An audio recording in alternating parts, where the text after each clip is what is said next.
So hello guys, welcome to the Path Gupta's channel. So the chapter we are going to start is of the class 9th Science NCERT is matter around us pure. तो topics जो इस chapter में cover होंगे वो है matter, उसकी classification, chemical composition, उसको हम डिटेल में पढ़ेंगे। तो जो ये चैप्टर है उसकी ये वीडियो पार्ट 1 है, और भी इनके पार्ट्स बनेंगे।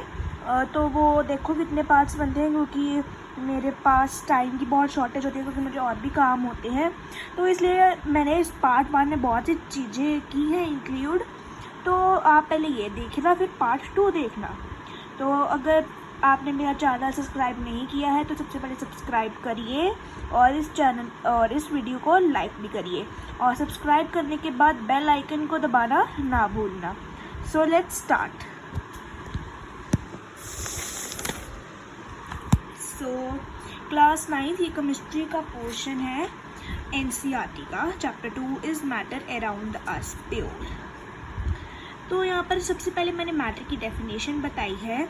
Anything which occupy space and has mass और the volume is called matter. कोई भी चीज़ जो कोई स्पेस ऑक्यूपाई करे या जिसका कोई मास या वॉल्यूम हो, हम उसको मैटर कहते हैं। क्लासिफिकेशन ऑफ मैटर, तो जैसे कि आपने फर्स्ट चैप्टर में पढ़ा होगा कि मैटर 2 स्टेट्स में क्लासीफाई होता है। वो होता है physical state and the chemical composition.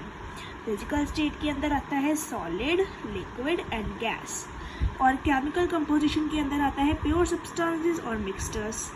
Pure substances आगे 2 में कैटेगराइज होते हैं, और मिक्सचर्स भी आगे 2 में कैटेगराइज होते हैं। प्योर सब्सटेंसेस के अंदर आते हैं एलिमेंट्स और कंपाउंड्स, और मिक्सचर्स के अंदर आते हैं homogeneous mixture and the heterogeneous mixture. तो ये थी क्लासिफिकेशन ऑफ मैटर। अब हम इसको डिटेल से पढ़ेंगे। सो प्योर सब्सटेंसेस और मिक्सचर्स हम पहले पढ़ते हैं।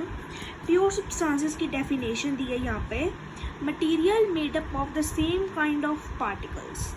जो एक ऐसा मटेरियल जो एक ही सिंगल पार्टिकल से बना हो, जैसे पार्टिकल है एक और उसकी सेम काइंड हो, उसको हम प्योर सब्सटेंसेस कहते हैं।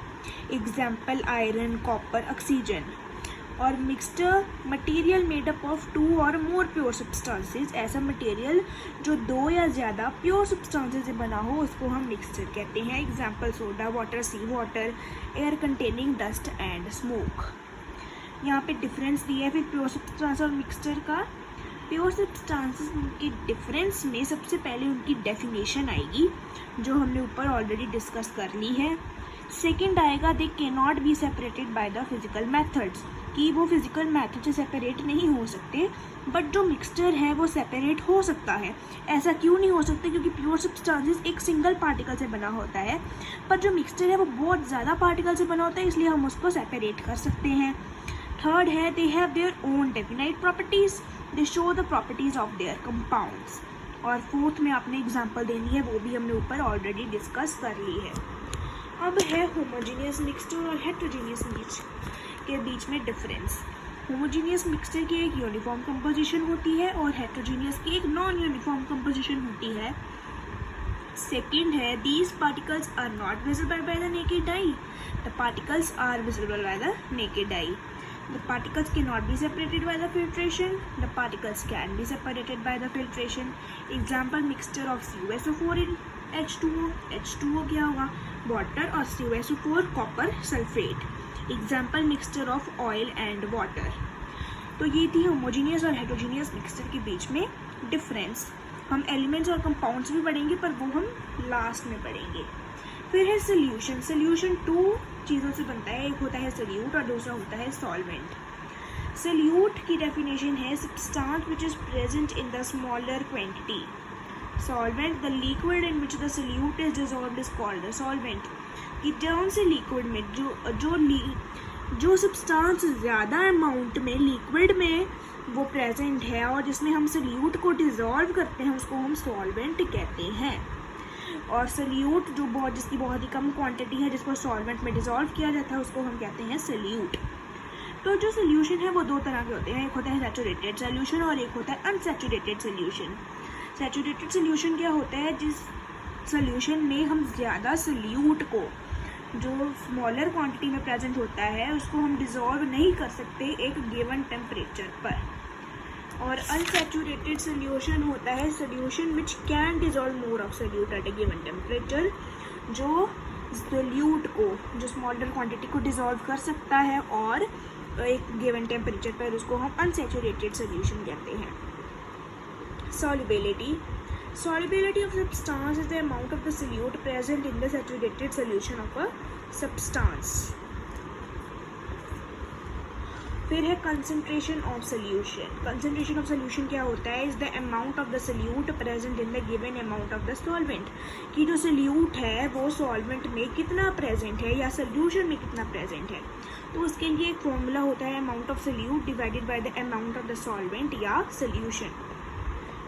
Concentration of the solution can be expressed as a mass by mass percentage or by the mass by the volume percentage. तो mass by mass percentage of solution का यहाँ पर formula है mass of solute divided by the mass of solution into 100, और mass by the volume percentage of the solution का है mass of the solute divided by the volume of the solution into 100. अब है true solution, colloidal solution और suspension. इसमें यहाँ पे difference है, ट्रू सोल्यूशन एक हेट्रोजीनियस मिक्सचर होता है, कोलाइडियल हेट्रोजीनियस होता है, सस्पेंशन भी हेट्रोजीनियस होता है। यहाँ पे ट्रू सोल्यूशन एक होमोजीनियस मिक्सचर होता है। Can not be seen bye the naked आई, हम उनको अपनी आंखों से नहीं देख सकते। कोलाइडल सोल्यूशन के भी सेम डिफरेंस है, पर सस्पेंशन के इन तीनों के उल्टे हैं। तो एक बार हम ट्रू सोल्यूशन के सारे पढ़ लेते हैं।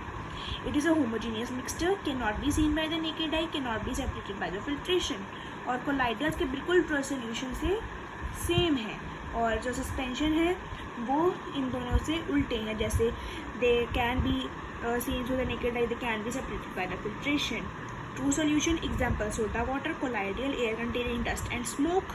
अगर ये अब जैसे यहाँ एग्जाम्पल दी है air containing dust and smoke, तो ये एक मिक्सचर भी हो सकता है। तो यहाँ पर ज़रूरी नहीं है कि ये कोलाइडियल ही हो, पर ये एक मिक्सचर भी हो सकता है। Suspension solution of sand in water. तो ये थी एग्जाम्पल्स। अब हम लास्ट टॉपिक पे आते हैं अपने, वो है टिंडल इफेक्ट। जो इस वीडियो का लास्ट टॉपिक है टिंडल इफेक्ट, ये अपनी बुक का लास्ट टॉपिक नहीं है।